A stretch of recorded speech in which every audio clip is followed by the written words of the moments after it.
Hello and a very warm welcome. You're watching Non-Stop 100. Sources in the Special Operations Group of the Jammu and Kashmir Police say that they have identified the two terrorists who attacked the army camp in Baramulla. Sources say 2 of the 6 terrorists who carried out the attack at 46 Rashtriya Rifles camp were Hanif alias Hilal from Jaish-e-Mohammed, and both are Pakistani nationals. The massive search operations to hunt down terrorists who escaped after a failed attempt to attack the army camp has been called off. BSF says terrorists had planned to carry out Uri-type terror strikes on the installation and complimented the personnel for foiling the plan. Gun salutes were paid to BSF Jawan Nitin, who was martyred in the Baramulla terror attack. Sources, however, say that while the terror bid was thwarted, but the bigger cause of concern is Pakistan activating sleeper cells in Kashmir. After Moscow asked Islamabad to take steps to stop the activities of terrorist groups, Russia has now welcomed the Indian Army's surgical strikes. But Pakistan continues to violate ceasefire as the Pakistan Army continues firing in the Poonch sector of Jammu and Kashmir. Intelligence agencies have warned that after Uri terror attack, Pakistan-backed terror outfits may target interiors of the country as part of their counter-strike strategy. Sources say that Pakistan may, in fact, target India's hinterland so that Islamabad is not directly blamed or identified. Sources say 2 suspicious Pakistani boats have left Karachi port and on their way either to Gujarat or Maharashtra coast. As threats continue and advisories have been issued over possible terror attack, India is putting in a 6-tier security system at the international border and the LOC. Sources have told India Today that the security agencies are installing laser wall underwater sensors, thermal imaging system at the line of control and the international border. Bollywood stands divided on MNS ban on Pakistani actors working in India. Actors like Nana Patekar and Pakistan-born singer have backed MNS ban.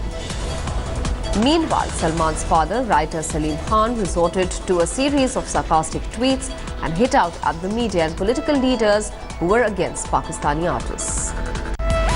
The advisor to Pakistan Prime Minister on Foreign Affairs, Sartaj Aziz, says that Islamabad's NSA Nasir Janjua and his Indian counterpart Ajit Doval talked to defuse the tension at the border. In the wake of Pakistan's attempts to cast doubts among the international media on surgical strikes, the Delhi Chief Minister Arvind Kejriwal has urged the Prime Minister to expose Islamabad's false propaganda.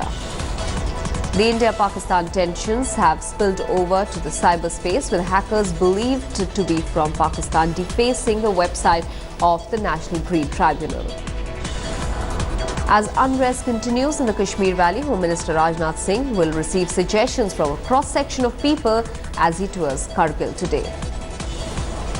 Militants in South Kashmir's Kulgam district snatched 5 service rifles from guards of a minority picket.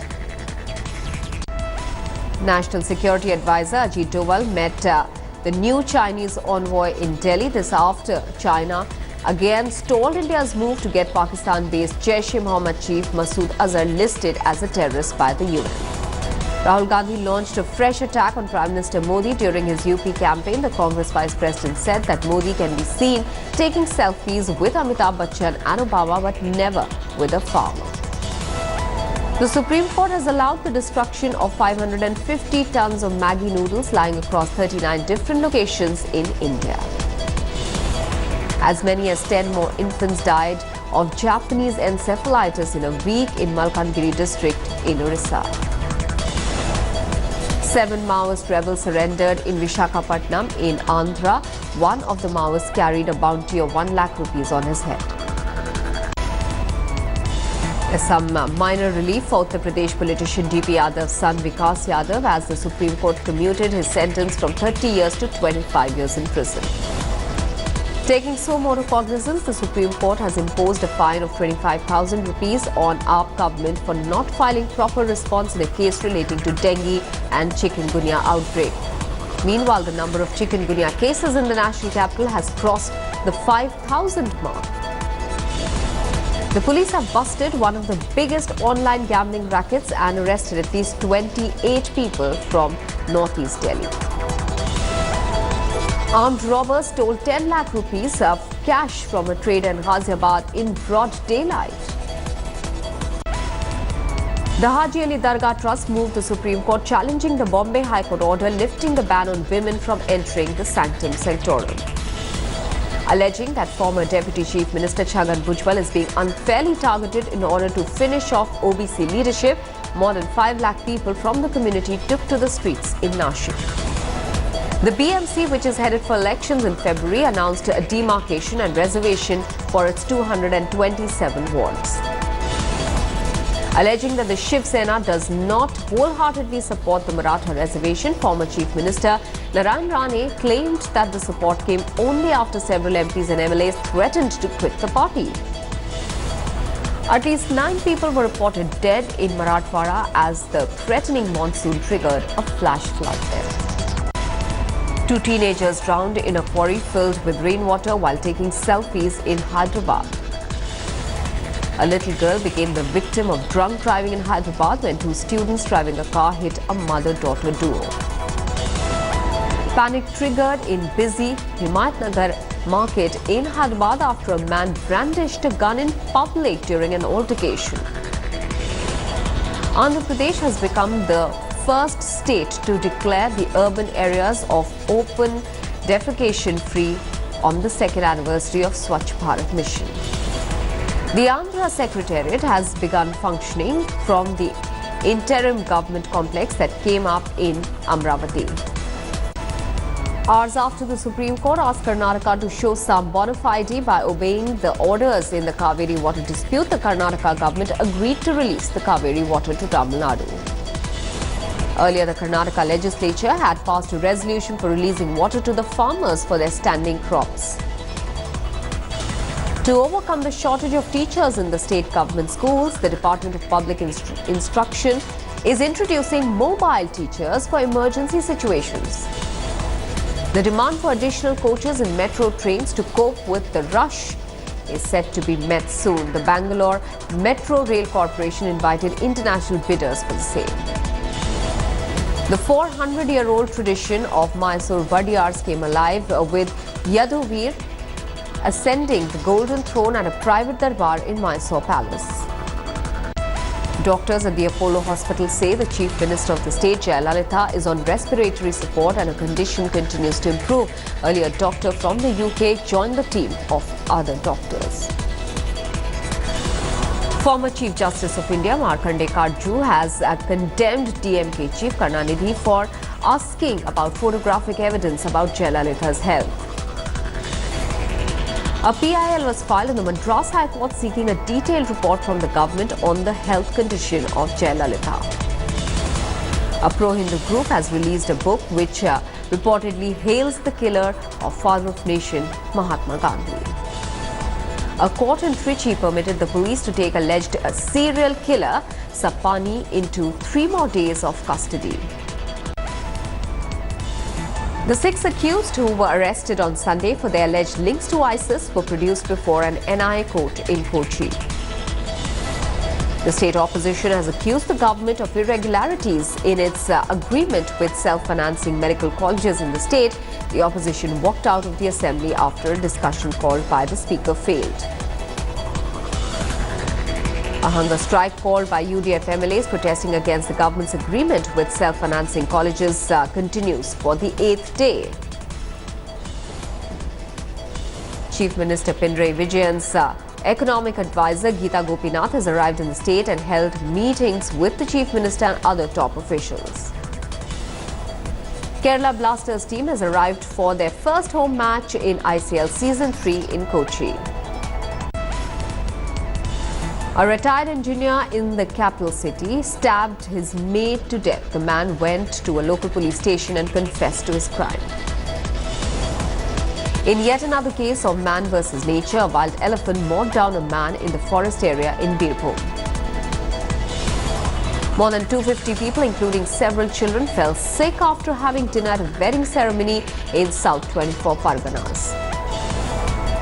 After conducting raids for 15 days, a joint police team arrested 4 people of a motorcycle stealing gang.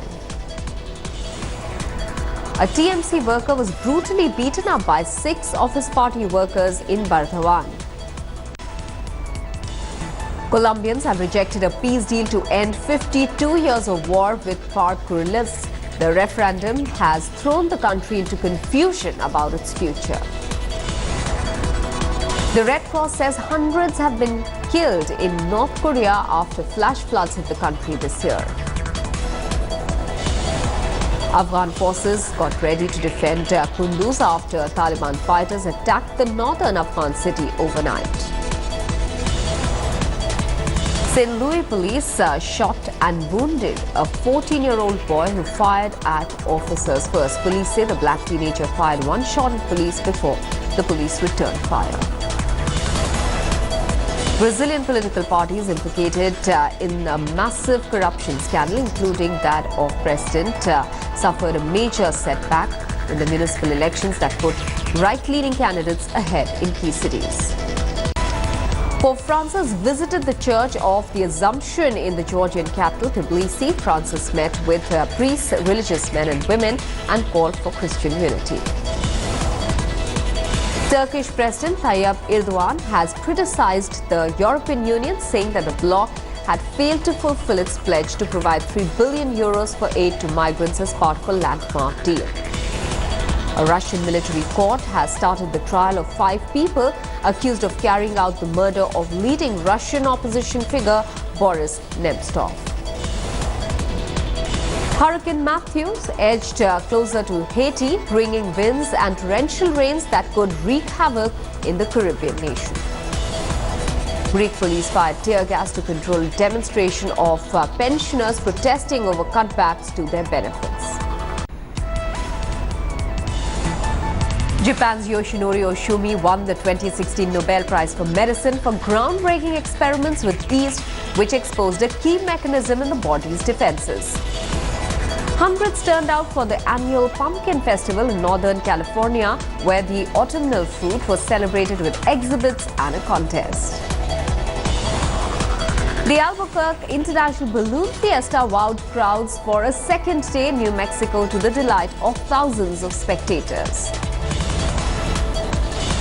Portuguese soccer star Cristiano Ronaldo opened his second CR7 hotel in Lisbon.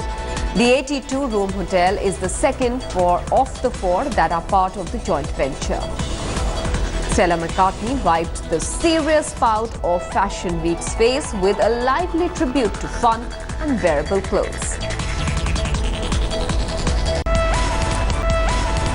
Swansea hired former United States coach Bob Bradley as their new manager on Monday after the struggling Premier League club sacked Francesco on his birthday. Spanish side Valencia have appointed former Italy boss Cesare as their new full-time manager. 59-year-old Prandelli replaced former Liverpool assistant manager. In his first singles match since the US Open semi, he had indeed retired. Alia Bhatt is surely going places, and it seems that she just might add another feather to her cap by bagging the lead role in the remake of the yesteryear classic Sadma. Actor Sonu Sood, who's gearing up for the release of his debut film production Tutak Tutak Tutiya, has rapped a few lines of the song for the movie. MS Dhoni, The Untold Story, a biopic on star skipper Mahendra Singh Dhoni, has netted 66 crore rupees in its opening weekend.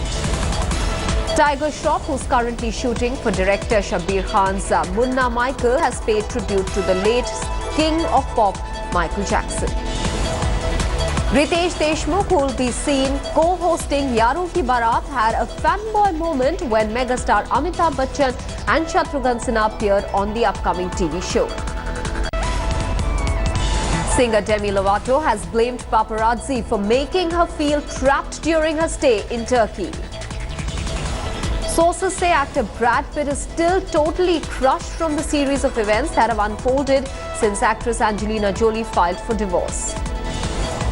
Actress Lindsay Lohan underwent emergency operation on her ring finger after a part of it was injured in a boating accident off the Turkish seaboard.